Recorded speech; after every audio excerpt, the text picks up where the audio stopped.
Welcome to this episode of People's Daily Studio. I'm Bowen. Joining us today is Professor Huang Jing. Professor Huang is an expert on international relations. Welcome, Professor. Thank you for having me. On the afternoon of May 15th, U.S. President Donald Trump concluded his three-day state visit to China and departed Beijing. The China-U.S. summit meeting drew global attention, and it also marked Donald Trump's second visit to China in 9 years. So first of all, how do you view the outcomes of the meeting?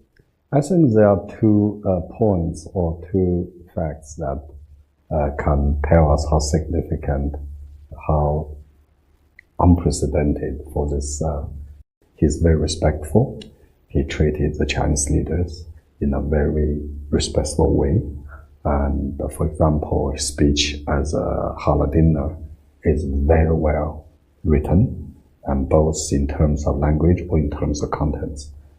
And he speaks like a president. The second is that we see when he sees this kind of enormous, gigantic ceremony, the way he was welcomed, very, very, very warm, very, from American point of view, the scene is really takes your breath away.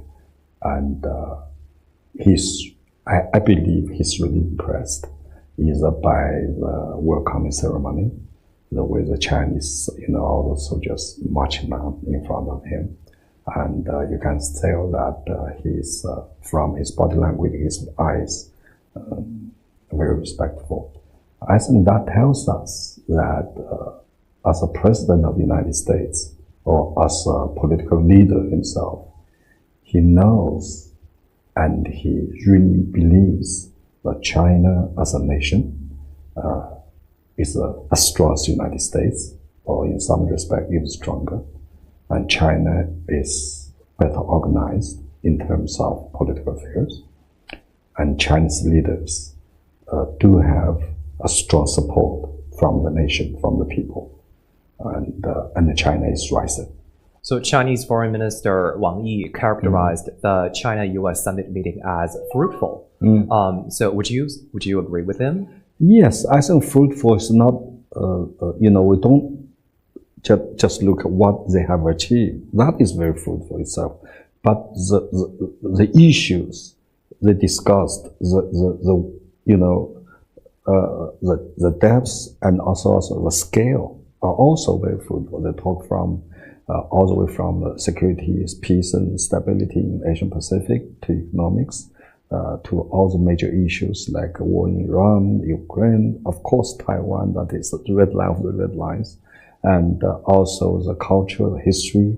I don't remember myself in the past decade or 20 years that two leaders has been engaged in such a meaningful way. For 9 hours, their job, in my view, is to set up the direction. This is the direction we want to go. We want to go either working together, not working against each other. Number one, this meeting or this summit has laid the foundation for the future bilateral relationship. That is, this future bilateral relationship between the United States and China is on the equal footing. Actually, even New York Times noticed this. This is the most important, most significant part of this visit by President Donald Trump is that China and the United States are now on the equal footing, equal strengths, no matter how you look at economic strengths, political strengths, military strengths, of course, even soft power. And second, because of the equal footing, that's laid a foundation, and this foundation is unshakable, is irrevocable, a foundation for a coexisting engagement. We can say from Rubio, from Benson, or from Donald Trump himself, they're more and more talking about coexisting game. If we have a peaceful competition, then of course we have a very important, we call the necessary condition for stability. That's why we have this to construct a strategic stability or constructive strategic stability. And how to make sure we're going to keep this direction, we're going to have this road in front of us, keep going on that in a kind of stable and predictable way called strategic competition. Then we have to engage with each other. I think that's the third very important achievement. That is, two sides had set up an institutional arrangement to engage each other 磋商机制, right? We call it institutionalize this communication, coordination. Of course, if cooperation, that's the best. So that's why we know the direction is set. I think that's the most significant achievement for this summit meeting. And I think it's all positive. It's very good, not just for the United States and China, but for the entire world. So looking at Trump's approach to China, what would you say are the defining features of his China policy? If we look at Donald Trump's China policy, I think there are three major points. Number one is totally focused on how to outcompete or win the competition in economic areas. This focus. Second is that he is not or just abandoned the so-called alliance system. He wants to solve the issues between the United States and China just between the two major powers, not get engaged for others. The third part of his China policy is very obvious. He tries to avoid a major confrontation with China. He's now trying not to confronting China from others' perspective. It's not his style at all. To sum up, his China policy is number one is entirely oriented from economic competition or economic point of view. And the second, he wants to engage China in the traditional major power games. And last but not the least, he doesn't really want to confront China, especially from the security perspective. So zooming out a little bit, what would you say, what are some of the bigger patterns of Trump's overall foreign policy approach? Well, I would argue that Donald Trump's pattern of behavior is very, I would not say it's a transactional, but it's very situational. Because if he says that the party he's dealing with has real power, he can do real business, then first, he's driving a very hard bargain. And his style is that he's first pose himself, in American words, from a position of strength. He think he's tough. He try to give you a tough game. But once he's been resisted, been bounced back, pushed back, very strong, he can tell, he can feel the strength of the pushback. The other side is also in a very strong position, also from the position of strength. Then he immediately get into another way, that is try to negotiate with you, shake your hands. So you've spent a significant amount of time working and living in both China and the US. Mm-hmm. So I wonder, how do you see China-US relations evolving in the years ahead? Let's see, ever since 1979, when US-China had normalized the relationship, China is very not active, but reactive. It's always United States is an agenda setter. But those days are gone forever. Now China and the United States are equal. And equal, then we have to figure out. I think Donald Trump also realized that we should continue. We actually have three choices if two sides are equally strong. First, you just go out and have a fight. We call the confrontational approach. That approach, both sides realize is counterproductive. Not workable. Not workable, because that would be, we call the mutual suicidal. And second approach, of course, you just, you live your life, I live mine, because the way of life between us is different. So different. Yeah, your way of life and my way of life are totally so different. We're not going to give up my way of life to adapt yours. No way. Vice versa. But that's also not very practical, because I would argue that one of the most important achievement or point we can see from the summit meeting is that decoupling is totally bankrupt. So if we cannot be confrontational and we cannot separate from each other, divorce is impossible, then the only way left is to coexist. And if we want to coexist, of course, we'll have to know where our conflict is. We have a conflict, inevitable, that's normal, that's natural. Then we try to negotiate, to try to reach a compromise if we can. And of course, also, more importantly, we have to find out where is our common ground. Yeah.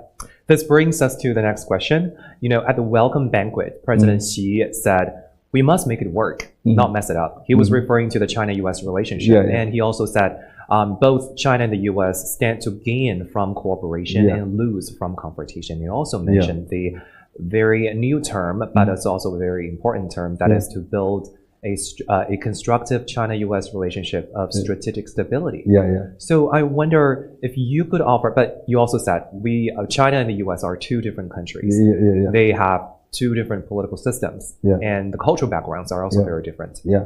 If you could offer any advice to the Chinese government, what steps it could take for the two countries to promote greater mutual understanding? I think first and foremost, I think President Xi Jinping is telling the truth. The very fact that is, we simply cannot work against each other. We have to work with each other because this is not a choice. It's a necessity because you can't imagine the United States, one of the most powerful country, and China, equally powerful country. If you really want to take it out to fight each other, it's really unwise. It's stupid, right?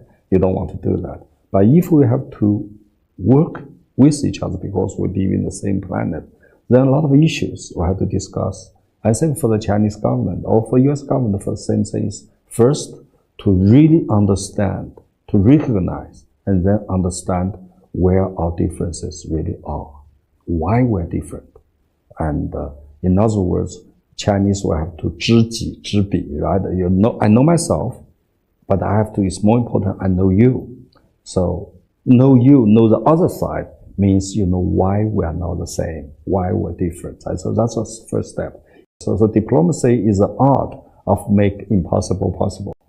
But last but not least, we have to also realize that we should be well prepared for confrontation, because there's some line, or we call core interests or vital interests or red line, simply cannot cross.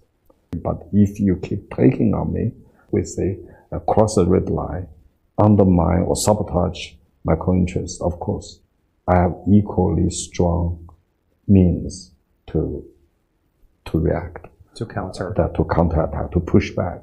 So lastly, how would you assess the current state of China-U.S. relations across areas, trade, politics, and people-to-people exchanges? And what are some of the areas that you are watching specifically or more closely going forward after the summit meeting in Beijing? I have to be honest. I think the current U.S.-China relationship across the board is not in a very good shape. That's why we need to improve. That's why this meeting is so important. China has every right to keep development. But the previous U.S. government or administrations, ever since second Obama administration, because I was there, the so-called rebalance policy, United States began to work against China, not with China, try to contain China.